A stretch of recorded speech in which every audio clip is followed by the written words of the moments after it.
сургуулиудад зааж байгааг хянан үзэх саналыг Цэдэнбал захидалдаанд дэвшүүлсэн байна. Цаг үе ийм байлаа. Энэ дагуу намын төвхроо хянан үзэж 1949 онд ардын унших бичгийн тухай бүгд наримдах Монгол Ард улсын түүх утга зохиолуудыг сургуулиудад зааж байгаа байдлын тухай тогтоолууд гаргаж Бэрлээ, Содном, нацагдорч зэрэг олон эрдэмтэн сэхэднийг үн тесрэх, үгүйсгэх үзэлтэн хэмээн буруутгаж байлаа. Монголын түүх соёлын өвөг үгүйсгэж асуудлыг хэд ангиж байр сууринаас туйшруулж эхэлсний нэг илрэл энэ юм.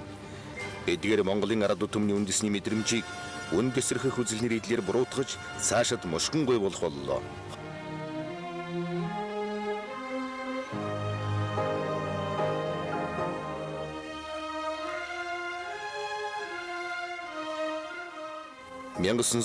оны 2 дугаар сард бүгд наримдах Монгол Ард улсын 9-р их хурал бүгд наримдах Монгол Ард улсын сонгуулийн системийн ардчлалыг цаашид улам хөгжүүлэх тухай авч хэлэлцээд бүх нийтийн тэгш шууд сонгуулийн систем тогтоож сонгогчид саналаа нууцаар гаргах болсон байна. 1951 оны 6 дугаар сарын 10-нд бүгд наримдах Монгол Ард улсын их хурлын анх дугаар удаагийн сонгуул 1952 оны 10 дугаар сард орон нутгийн засаг захиргааны байгууллагын сонгуулийг шин системийн дагуу явуулсан байна. Улсын их хурлын анх удаагийн сонгуулийн 1-р чуулганаар бүгд наримдах Монгол Ард улсын их хурлын төрүүлэгчдийн дараагаар Бомцэндийг сонгожээ. Дэлхийн 2 дугаар дайны дараа бүгд наримдах Монгол Ард улсын гадаад байдалд харьцангуй таатай нөхцөл бүрдлээ. Энэ 1-р Яалтын баг хурлаар Монголын тусгаар тогтнолыг том гүрнүүд хэрэг дээр хүлээн зөвшөөрсөн. 2 дугаарт зүүн Европ болон Азийн хэд хэдэн оронд хувьсгал ялж дэлхийн социалист систем үүсэн бүрэлдсэн. 3 дугаарт манай орны ганц түшиж тулж байсан зөв социалист бүгд наримдах холбоот улсын олон улсын нэр хүнд дэлхийд дахны улс төрийн амьдралд үзүүлэх нөлөө өссөн. 4 дугаарт колони орнуудад үндэсний эрхчлөлийн хөдөлгөөн өрнөж дэлхийд дахны улс төрийн хүчний харьцаанд өөрчлөлт орж эхэлсэнтэй холбоотой юм. Монгол Ардын хувьсгалтан эдгээр нөхцөл байдлыг нэгт харгалзан олон улсын тавцан дээр бүгд наримдах Монгол Ард улсын нэр хүндийг өргөх гадаад бодлого явуулжээ.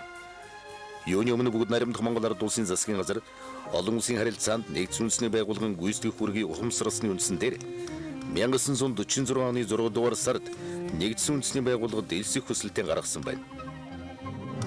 Шойбсон газ нэгдсэн үндэсний байгууллагын ерөнхий ноён Чрюгва лид явуулсан бичгтэн бүгд наримдах Монгол Ард улсын ард түмэн өөрийн их хөрш зөвлөлт холбоот улсууд эд материалын тусламжийг үзүүлэн нэгдсэн үндэсний талд орж фашист улсуудын эсрэг тэмцэлд оролцсныг аюулгүй зөвлөлөв түүнчлэн ерөнхий хурлын анхаарал төлөвлөх нь зүйтэй гэж тус улсын засгийн газраас үзнэ гэж дурдаад мөн Японы эсрэг дайнд оролцсныг цохон тэмдэглэсэн байна.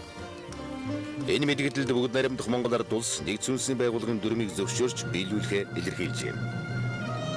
Гэвч хоёр системийн улс төр үзэл сурталын тэмцэл өрнүүдийн том гүрнүүдийн ашиг сонирхлын сөргөлдөөний улмаас тус улс нэгдсэн үндэсний байгууллагад элсэж чадалгүй 15 жил хүлээгдсэн юм.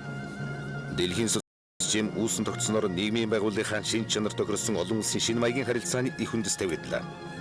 1906-нд бүгд наримдах Монгол Ард улс зөв социалист бүгд наримдах холбоот улсын хооронд найрамдал харилцан туслалцах гэрээ эдийн засаг соёлын талаар хамтран ажиллах тухай хэлцээр байгуулагдсан байна. 1949 оны эцэст бүгд наримдах Хятад улстай дипломат харилцаа тогтоолоо. 1952 оны 10 дугаар сард бүгд наримдах Монгол Ард улс бүгд наримдах Хятад улсын засгийн газрын хооронд эдийн засаг соёлын талаар хамтран ажиллах хэлцээр байгуулагдсан юм. 1948-аас 1954 онуудад Европ, Азийн ард улсын ихэнх орнуудтай бүгд наримдах Монгол Ард улс дипломат харилцаа тогтоолоо. Бүгд наримдах Монгол Ард улсын баг хурал 1951 онд энх тайвныг хамгаалах тухай хууль гаргаж дайны суртал нэвтрүүлэх хийсэн этгээдэд хатуу шийтгэл оногдуулахаар заасан байна. Үүний хамт бүгд наримдах Монгол Ард улс зэвсэг түвшний эрс хоригдуулж түүний зардлыг 1947-оос 1952 онуудад 50% бууруулжээ. Зэвсэглийг бүх нийтээр хоригдуулах, атом зэвсгийн үйлдвэрлэл туршилтыг хориглохын төлөө бүгд наримдах Монгол Ард улс тууштай тэмцэж байлаа.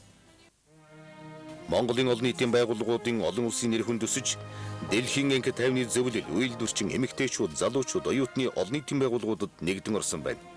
Монгол улс хөгжлийн олон зуун жилийн хоцрогдлыг эрчимтэй даван туулж эхэллээ.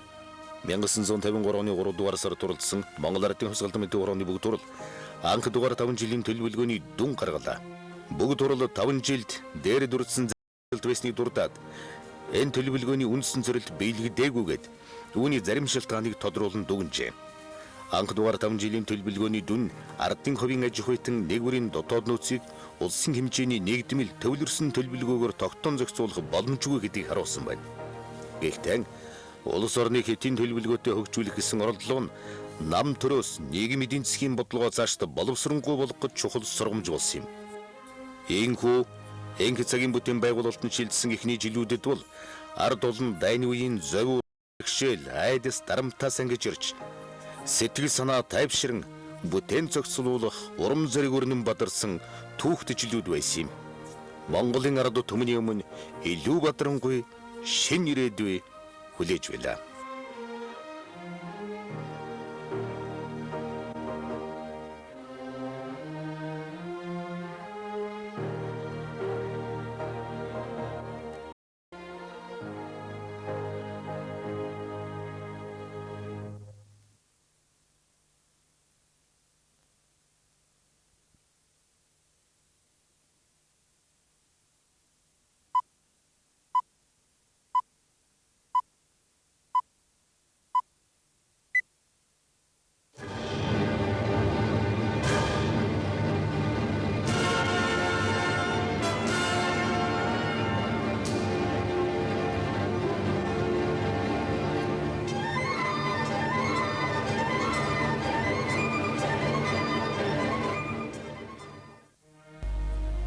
Монгол түмэн эртний түүхэд нутагтаа эзэн болж шинэ амьдрал байгуулахын төлөө чармайн зүтгэж ардын төрдөө сүслэн залбирч хорлоогийн чивэлсэн их жолоод өгч хайрт эцэг гэж хэтрүүлэн өргөмжилж байлаа.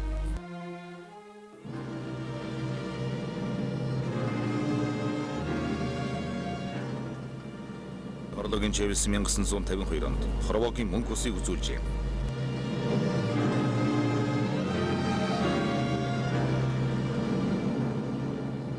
Йосиф Сталин 1953 онд хорвоогийн мөнгө усыг үзүүлжээ.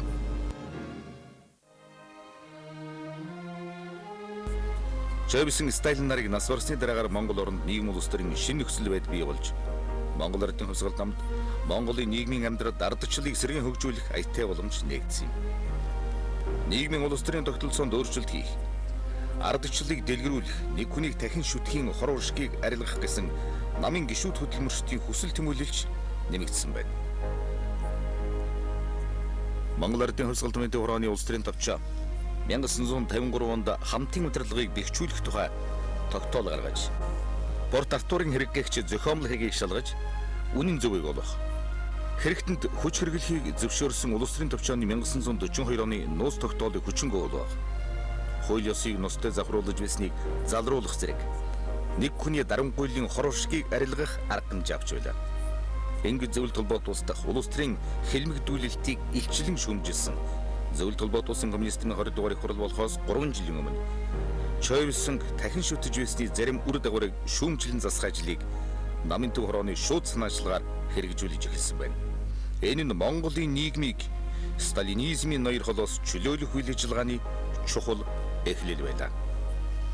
1954 оны 11-р сард хурласан Монгол ардын хувьсгал төвийн 12 дугаар их хурлаар намын төв хорооны тайлаг итгэл бүгд найрамдах Монгол ард улсын улс ардын аж ахуй соёлыг хөгжүүлэх 2 дугаар 5 жилийн төлөвлөгөөний тухай хэлэлцээд манай орон 1940-од оны үеэс социалист хөгжлийн шин шат болох социализмын үндсийг байгуулах хуулистын шилжсэн одоогийн шатанд социализмыг дэлгэрэнгүй байгуулах эд материалын болон соёлын урдчилсан нөхцөлийг хангах зорилтыг шийдвэрлэж байна. Энэхүү зорилтыг цаашдаа шийдвэрлэх болно гэж заасан байна. 1950-ад оны дунд үеэс социализмыг дэлгэрэнгүй байгуулах ажил хүчтэй өрнөсөн юм. Ийм түүхэн чухал үед 1956 онд зөвлөлт холбоот улсын коммунистийн 20 дугаар хурал уралдаж Сталиныг дахин шүтэж байсны хор уршгийг арилгах, зөвлөлт нийгмийн амьдралыг ардчлах шийдвэр гаргасан Монголд хүчтэй нөлөөг үзүүлжээ. 1956 онд намын төв хорооны бүгд хурал зөвлөлт холбоот улсын коммунистийн 20 дугаар хурлын дүн ба манай намын байгууллагуудын зорилтын тухай намын төв хорооны 1-р нарийн бичнээр дамбын илтгэлийг хэлэлцэж шинэ нөхцөл шаардлагын дагуу ажиллаан эр сайжруулж ардчил хамтын удирдлагын зарчмыг хөгжүүлэх шийдвэр гаргасан байна. Тус бүгд хурал Чойвсын дахин шүтэж байсныг болон хувьсгалт хууль ёсыг зөрчсөнийг шүүмжилж Хувьсгалын эсэргүү хэрэг гихчээр хэлс шийтгэгдсэн үнэн чудраг хүмүүсийг цагаатгах шийдвэр гаргасан байна. Энэ бүгд турал өрөд өмнөх бүгд турлууд шиг баяр ёслолын байдалтай биш. Ихээхэн шүүмжилтэй уур амьсгалтай болсноор онцгой ялгаатай байлаа. Монгол Ардын хувьсгал томьёотын хорооны 4-р бүгд турал нэг хүнийг дахин шүтэж байсны хор уршгийг бүрэн арилгаж чадаагүй. Гэвч нийгмийн улс төрийн уур амьсгалд нааштай өөрчлөлт оруулах, Монгол Ардын хувьсгалт нам Монголын нийгмийн амьдралд ардчлалыг сэргээх, олон түмний бүтээл санаачлагыг өрнүүлэхэд хүчтэй түлхэж үзүүлсэн. Нам улсын ажилд гарч байгаа дутагдал, өдрөдөх хүмүүсийн арга барилын доголдлыг ил тодор шүүмжилэх, улс орны хөгжлийн талаар санал бодлогын илэрхийлэх явдал харьцангуй чөлөөтэй өрнөх боллоо. Гэвч энэ байдал намтрын удирдах зарим зүтгэлтнийг айлган цочоожээ. Чойвилсэн залгамжилсан цэдэн балж, захирч тушаах арга барилаас тойрч чадаагүй. Зарим өдрөдөгчд ардчлалыг хөгжүүлж, олон түмний бүтээл шитгэхийг дэмжих, намын төв хорооны бүгд турлын шийдвэрээс үнэн хэрэгтэн ухарч эхэлсэн байна. 1956 оны 11-р сараас нам засгийн өдрөдөх хүмүүс намын гишүүд сэхэтнүүтээ уулзаж, тэдний санал бодлыг сонсгож нэг тусгайлан зохион байгуулжээ. Энэ үеэр улс орныхон эдийн засгийг түргэн урдастай хөгжүүлэх, нийгмийн улс төрийн системд шинжилэл хийх, үндэснийхээ соёлын үеийг сэргэн хөгжүүлэх, нэг хүнийг дахин шүтэх явдлыг бүрмөсөн арилгах, Монгол зөвлөлтийн хамтын ажиллагааны үр ашгийг дээшлүүлэх, хөрөнгөтөн орнуудаа худалдаа эдийн засгийн харилцааг өргөдгөх зэрэг олон чухал санал шүүмжил гарсан байна. Харин эдгээр санал шүүмжилд анхааралтай хандаж, амьд ажил болгохын оронд зарим өдрөдөгчд нөлөө бүхий, зарим албан тушаалтан, дээрээс нь хавтгайд нь няцаалт өхийг санаархах болсон байна. Ингэж 1956 оны 12 дугаар сарын 5-ны өдөр манай намын бодлогод харш үзэлснэ үг өгүүлэл гарч байгаа тухай тогтоолыг улс төрийн төвчөөс гаргажээ. Уг тогтоолыг 2 оны зааг дээр намын нийт байгууллагын хаалттай хурлаар хэлэлцүүлсэн байна. Намын байгууллагууд тогтоолыг сайшаан хүлээж авсан боловч намын хурлууд дээр шинжиллийн үзэл санааг цөөнгүй гişэд дэмжсэн байна. Тухайлбал энэ тогтоолоор сэхэдний амийг барьж болох боловч ард түмний цорхой гэрийг бүглэж чадахгүй. Нам нь ард түмнийхээ хамт харилцан ярилцаж урагшлна. Айлган сүрдүүлж социализмын замаар явахгүй хэмээн профессор манай нэртэй дэмтэн Цэндийн дамдын сүрэн хэлсэн байдаг. Энэ бол намын доторх эрүүл сарвал хүчний нөлөөлөл сэхэдний тэргүүний хэсгийн үзэл бодлын хураангуй илэрхийлэл мөн байлаа. Сэхэднүүдийн энэ үйл явдлын түүхэнд сэхэдний төөрөгдөл гэж тэмдэглэсэн байдаг. Сэхэдний төөрөгдөл гэгчийн дараа намын шударга гишүүд бүтээл сэхэдний эсрэг дайралт хийх явдал эрс ширүүсжээ. Үүний тод илрэл бол намын төв хороо 1958 онд Төмний газар гэдэг баримт киноны тухай. 1959 онд доктор Эренчний сүүлийн үеийн зохиолуудах зарим харш үзэлснаны тухай. 1963 онд Монгол Ардын хувьсгал томьёотын хорооны дэргэдэх намын түүхийн институтаас боловсруулсан намын түүхийн товч суралцахын төслийн тухай. Мөн 1963 онд Төмний нэг киноны 2 дугаар ангийн тухай зэрэг тогтоол гарч олон бүтээл сэхэтнүүдийг үнэн тесрэх, үгүйсгэх үзэлтэн хэмээн баасан явдал.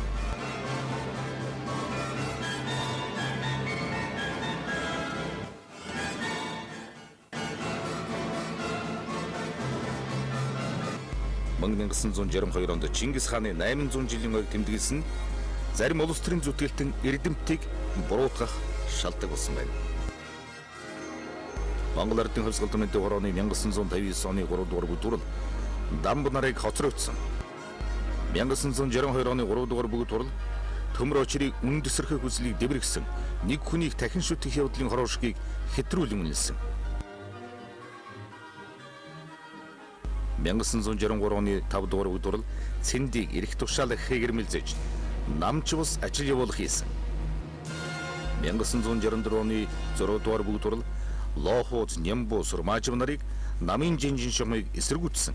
Намын дотор хагарал гарах зорилго бүхий бүлгэлсэн явуулга үйлдсэн гэх зэрэгээр зэмлэж, заримын намаас хөөж, тэднийг хөдөөд нутаг заан суулгажээ.